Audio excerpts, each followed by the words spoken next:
34 weeks pregnant, and days into a fight against the coronavirus, she made the decision to go into a coma. When she woke up, her baby was 5 days old.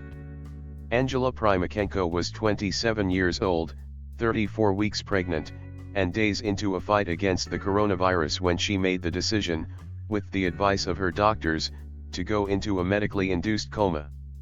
When she woke up, her belly was flat and her baby was 5 days old. That was emotionally unbelievable, she told CNN. It was just crazy to have to try to understand what happened the last 10 days, having to puzzle back together your life.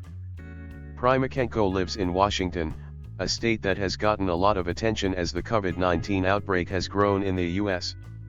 It's where the country's first coronavirus case was announced on January 21, where the first coronavirus-related death in the US occurred, and where a nursing home saw dozens of deaths early on in the pandemic. Primakenko lives far south of where those cases developed, along the state's southern border in Vancouver, a suburb of Portland, Oregon. Like many who have caught the coronavirus, her symptoms began with a cough that escalated to a fever that wasn't going away, she recalled. Primakenko, a respiratory therapist at Legacy Salmon Creek Medical Center, hadn't been going to work and doesn't know how she would have caught the coronavirus. She knew the risk, said Oksana Lutin, her twin sister. She took every precaution. Primakenko's family encouraged her to get tested, and in the 2 days she waited for the result, she progressively got worse. It was positive. Being a respiratory therapist, just being a human, I guess I knew I couldn't keep breathing the way I was and survive, she said. On March 26, Primakenko went into the ICU of the hospital that employs her, her sister said. 3 days later, she was put on a ventilator, the same machine she assists doctors with at work. When you're that sick, you're just fighting for your life, Primakenko said. My focus wasn't on fear, it was just on getting through it. As Primakenko lay comatose in her hospital room, her medical team had an hours-long meeting to decide how to handle her care and her pregnancy. Her doctors suggested they induce labor to give her lungs more space and her body more nutrients, according to her sister. Primakenko's husband, David, gave the doctors permission, and a healthy girl was delivered vaginally on April 1, Primakenko said. David called her Ava, a name he knew his wife loved and a name they later learned, on the internet, means breath of life. Days later, the coronavirus still gripped Angela Primakenko, and she was waning physically on April 5. We were actually scared we were going to lose our sister that day, Lutin said. The twins are 2 of 10 siblings. But the next day, Primakenko turned a corner, was extubated, and left the ICU. As her bed wheeled down the hall, medical staff clapped and cheered, a video she posted on social media shows. Behind a white face mask, she smiled.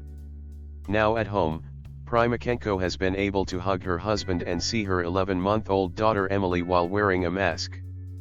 But Ava is still in the NICU, and Primakenko can't meet her until she tests negative for the coronavirus. I just want to hold her and hug her and love on her and catch up on the first few weeks I missed out on her, said Primakenko, who also told her story to CNN affiliate KPTV. Until then, the mother is relying on her family's faith, as well as the prayers she received from people she knows and many she doesn't to get her through the season of life. I believe because of the community and the people and everyone that believed in me, she said, God just did a miracle to have me and my baby be healthy through this. Wow. That is quite a way to wake from a coma. Mskes me think some original Sleeping Beauty shit, except better circumstances around the pregnancy.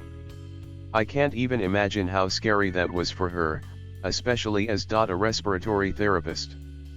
But her husband. Wow, my heart skipped a beat just thinking about him having to agree to that to save her life. Man, he's got a soldier for a wife and now a sweet baby girl. I hope they process all of this okay. According to the article, mother was discharged and the baby is still in NICU awaiting for COVID-19 testing. Hope things will be okay. I actually read about this story in another article, can't remember what news outlet, so no link I'm afraid, that said the baby tested negative for COVID-19, so hopefully that's true. Oh thank you, I missed that. What a roller coaster for this family. I hope they have many relaxing, healthy, happy years ahead. My mom's a champ. You said it better. This site is currently unavailable to visitors from the European Economic Area. NGL, pretty cool that you can make this choice. I wish I had enough coins to give an award. This definitely deserves one.